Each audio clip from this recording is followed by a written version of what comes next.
रहस्यमय कथा व थरारक अनुभव वाचायला आवडतात. रहस्यमय आणि भयानक कथा म्हणजे कोणीतरी आपल्या कथेत झपाटलेला वाडा रचलेला असतो, तो कोणी विहिरीवरची एखादी पांढरी बाई फिरवीत असतो.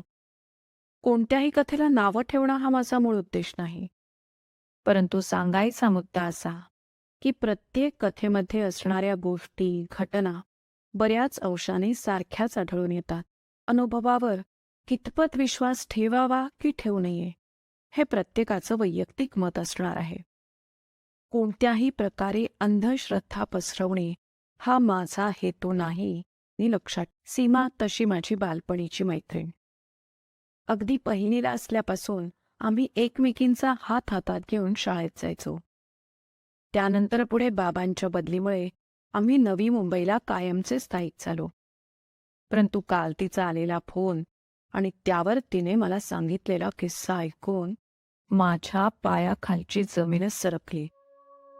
आता या अनुभवावर कितपत विश्वास ठेवावा की ठेवू नये हे मलाही कळत नव्हतं, कारण या विचित्र प्रकाराबद्दल आजपर्यंत मी कुठेही कधी वाचलंही नव्हतं आणि ऐकलंही नव्हतं.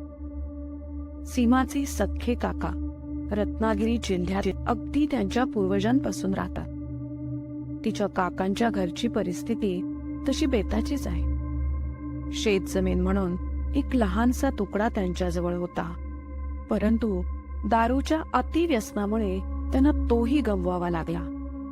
त्यामुळे गावातील कोणाच्याही घरी मिळेल ते काही काम करायचे आणि आपला व आपल्या कुटुंबाचा उदरनिर्वाह चालवायचे.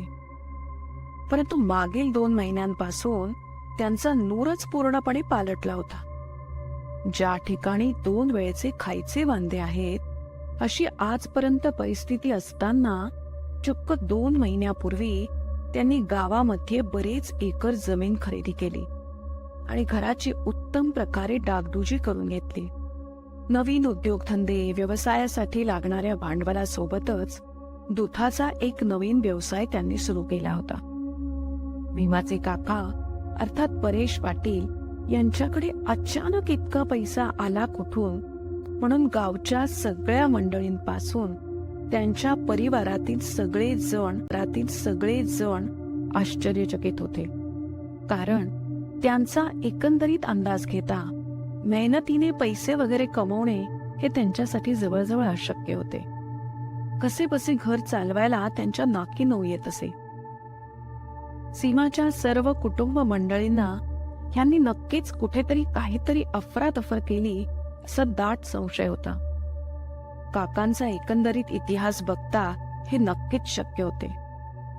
आजपर्यंत गावातील फसवला गेला नसेल असा एकही माणूस त्यांच्या यादीत नव्हता. लोक थोडे त्यांच्यापासून लांब असायचे. अतिशय तुसडे वागणे आणि कोणाशी कधीही नीट न बोलणारे अशी त्यांची गावात ओळख होती. अचानक आलेल्या पैशामुळे त्यांचा रुबाब अजूनच वाढला होता.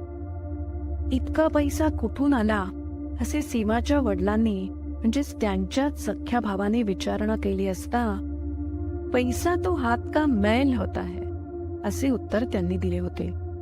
त्यामुळे काकांच्या प्रकरणात कोणतीही ढवळाढवळ न करायचे त्यांच्या कुटुंबियांनी ठरवले. काकांचे सर्व नीट चालू होते, परंतु गेल्या 15 दिवसांपासून ते अतिशय विक्षिप्त वागत आहेत असा काकूंचा फोन 2दा येऊन गेला होता. शेवटी सख्खा भाऊ कितीही वाईट बोलला तरी शेवटी मदत करायलाच हवी अशी सीमाच्या वडिलांची धारणा होती. दुसऱ्यांदा फोन आल्यावर सीमाचे आईवडील गावाला रवाना झाले. गावाला गेल्यावर काकांची एकंदरीत अवस्था बघून सीमाच्या वडिलांचे डोके तर थोडा वेळ चक्रावूनच गेले. गेल्या 5 दिवसांपासून त्यांनी काही खाणेपिणे केले नव्हते. शिवाय स्वतःला एका खोलीमध्ये त्यांनी बंद करून ठेवले होते. काकांच्या खोलीतून मोठ्याने ओरडण्याचे आणि अतिशय जोरात किंचाळण्याचे आवाज कानी पडत होते. सीमाच्या वडिलांनी लगोलग डॉक्टरांना बोलावून घेतले. डॉक्टरांनी काहीशा गोळ्या लिहून दिल्या आणि त्यांना वेळेवर जेवण करण्यास सुचवले. डॉक्टरांच्या सूचनेचा कोणताही परिणाम काकांवर झालेला नव्हता.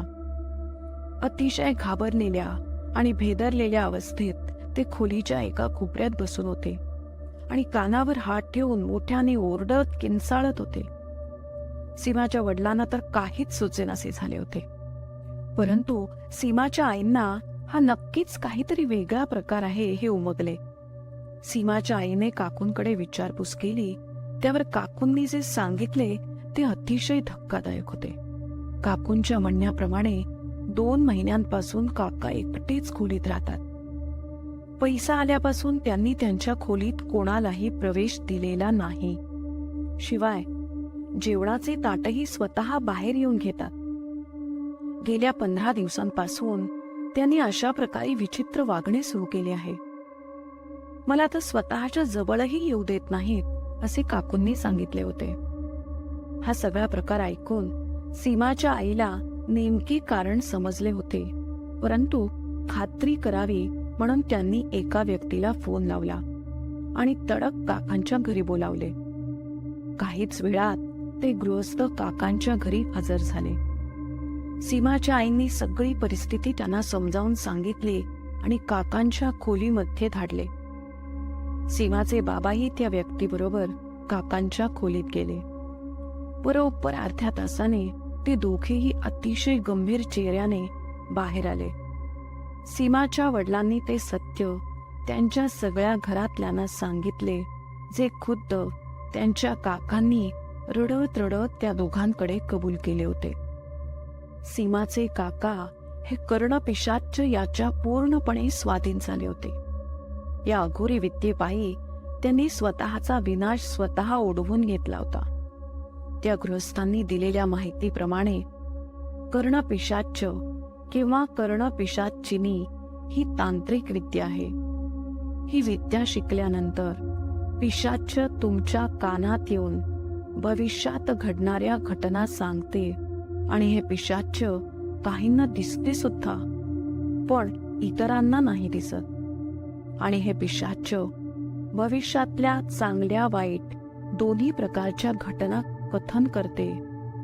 ज्याने ही विद्या शिकली आहे त्याचं जगणं फार मुश्किल होतं. तुम्ही जी प्रत्येक गोष्ट कराल त्यात आधीच येऊन हे पिशाच ते कार्य सफल होईल किंवा नाही हे आधीच भाकीत करते. जेव्हा तुम्ही कुठल्या व्यक्तीला भेटता व त्या व्यक्तीबरोबर बोलत असता, तर त्या व्यक्तीविषयी किंवा ती व्यक्ती बोलत असलेल्या विषयावर काय तोडगा आहे व काय दिशा आहे हे भाकीत तुमच्या कानात येऊन करते. हे कर्णपिशाच जेव्हा रागात असते तेव्हा ते फक्त नकारार्थी घटनांचे भाकीत करते. म्हणजे तुमच्या मर्जीनुसार तुम्ही याला गुलाम बनवू शकत नाही. सुरुवातीला आपापल्या मिळणाऱ्या मानप्रतिष्ठेमुळे हे सर्व खूप अलौकिक वाटतं, आणि पण नंतर तोच पिशाच एक डोकेदुखी होऊन बसतो. त्या पिशाच्याची बडबड नेहमी चालूच असते. त्यामुळे साधक नंतर नेहमी हिरमुसलेल्या अवस्थेत राहतो. त्याचा स्वभावही खूप चिडचिडा बनतो. ही विद्या जरी क्षुल्लक असली तरी हिच्या साधकांचं प्रमाण खूप आहे. शिवाय ही विद्या सिद्ध करायला स्मशान किंवा इतर कठीण साधना पद्धतीचा अवलंब करावा लागत नाही. घरात बसूनही ही साधना करता येते. शिवाय आठवड्याभरात ही विद्या सिद्ध होते. हे सगळे ऐकून सीमाच्या काकूंच्या पायाखालची जमीनच सरकली होती. यावर काही उपाय आहे का असे त्यांनी विचारले असता त्यावर ते म्हणाले, अघोरी विद्या शिकण्यासाठी त्यांनी स्वतः पुढाकार घेतला होता. त्यामुळे यातून बाहेर पडायला साक्षात देवही त्यांना मदत करू शकत नाही. आणि पुढच्या 2-3 दिवसांमध्ये काकांनी या रोजच्या त्रासाला कंटाळून राहत्या घरी गळफास लावून आत्महत्या केली. हे सर्व सांगत असताना तिचा आवाज थोडा पडला होता. निश्चितच अशा वाईट घटनेनंतर कोणालाही रडू येणे साहजिकच आहे. या अनुभवामध्ये कितपत सत्यता आहे हे मला वैयक्तिकरित्या माहिती नाही, आणि कोणत्याही प्रकारे अंधश्रद्धा पसरवणे हा माझा हेतू नाही. पण अशा विचित्र अघोरी विद्येबद्दल तुम्ही जर कोणाकडून ऐकले तर नक्कीच अशा कोणत्याही गोष्टीला बळी पडू नका. अशा विचित्र गोष्टी सुरुवातीला फार सोप्या वाटत असल्या तरी त्याचा अंत हा दुर्दैवी होतोच.